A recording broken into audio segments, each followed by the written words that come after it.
সকালের সূর্য দেখেই সবসময় পুরো দিনের আগাম ধারণা পাওয়া যায় না। অপেক্ষা করতে হয় শেষ ভালোর জন্য, আর শেষ ভালো যার সব ভালো তার। হাড়ে হাড়ে তার টের পেয়েছে রংপুর রাইডার্স। বিপিএলের 11তম আসরের শুরুতে উঠতে থাকা দলটি শেষ বেলায় পায়ের তলায় মাটি খুঁজে পেল না। অথচ গ্লোবাল সুপার লিগ জয়ী রংপুর ছিল এক আদর্শ সুখী পরিবার। হাই প্রোফাইল বিদেশি কোচ কিংবা বিদেশি ক্রিকেটারদের নিয়ে শুরুটা স্বপ্নের মতোই করেছিল উত্তরবঙ্গের দলটি। মাঠের সাথে সামাজিক যোগাযোগ মাধ্যমেও যাদের আধিপত্য ছিল ঈর্ষণীয়। একবার দুইবার নয়, টানা 3 আসরে প্লে অফে পৌঁছেও ফাইনাল খেলা হলো না রংপুর রাইডার্সের। বিপিএল এর অন্যতম পেশাদার দলটির দুর্ভাগ্য, ব্যর্থতা নাকি নিয়তির খেয়াল? এই প্রশ্ন একদিকে, অন্যদিকে দলটির টিম ম্যানেজমেন্টের হঠকারী সিদ্ধান্ত। প্লে অফের আগে শেষ মুহূর্তে বারবার তারকা বিদেশি এনে তাদের পরীক্ষার মুখে ঠেলে দিয়ে ব্যর্থতার এই গল্প নতুন নয়। এবার তার শিকার টিম ডেভিড, জেমস ভিন্স ও আন্দ্রে রাসেল। 1.25 কোটি টাকার ক্রিকেটারদের মাত্র 12 রান। আগের রাতে দুবাই, ভোরে ঢাকা, দুপুরে রংপুর জার্সিতে ম্যাচ খেলতে নামা যে কোনো মানুষের পক্ষে কঠিন। এত পরিশ্রম, ক্লান্তিকে পেছনে ফেলে পারফর্ম করা, আর সেটা যদি হয় পেশাদার ক্রিকেটে।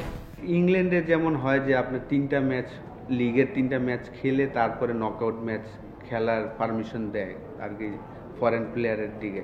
আমাদের বিপিএলে কিন্তু এই ধরনের কোনো সিস্টেম নেই। আপনি আর কি খেলার দিন সকালে নিয়ে আসলেও খেলতে পারে। এটা তো অবশ্যই আইডিয়াল না। আপনি যদি মনে করেন যে আমরাও কিন্তু ওরা রাত্রে ওদের ঘুম হয়নি, এই জন্য খেলতে পারেনি।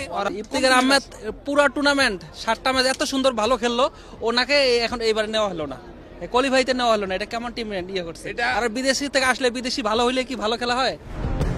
যদিও শুরু থেকে সমর্থকদের সম্পৃক্ত করার চেষ্টা বা ইচ্ছাতে কোনো ঘাটতি ছিল না দলটির।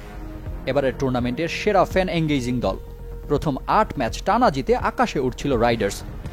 তখন প্রতিপক্ষকে নিয়ে হাস্যরসাত্মক পোস্ট আলাদা মাত্রা যোগ করেছিল এবারের টুর্নামেন্টের। কখনো সেখানে জায়গা পেয়েছে মেগাস্টার শাকিব খানের সিনেমার নাম, কখনো সিলেটকে চায়ের কাপে ডোবানো, আবার কখনো বা বাঘের চামড়া তুলে নেওয়ার মতো ট্রল। 2025-এ সবচেয়ে বড় ডাউনফলের সাক্ষী বোধ হয় রংপুর রাইডার্স। জয়ের মিছিলে চলতে থাকা দলটি ভুলতেই বসেছিল হারের স্বাদ কেমন। উত্থানের পর পতনের উল্টো রূপটাও দেখল রংপুর।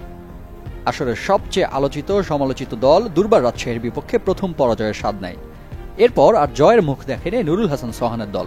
বিদায় নেয়ার আগে হেরেছে একে একে 5 ম্যাচ। আর এখন সুদে আসলে পুরনো ক্ষতর বদলা নিচ্ছে দলগুলো।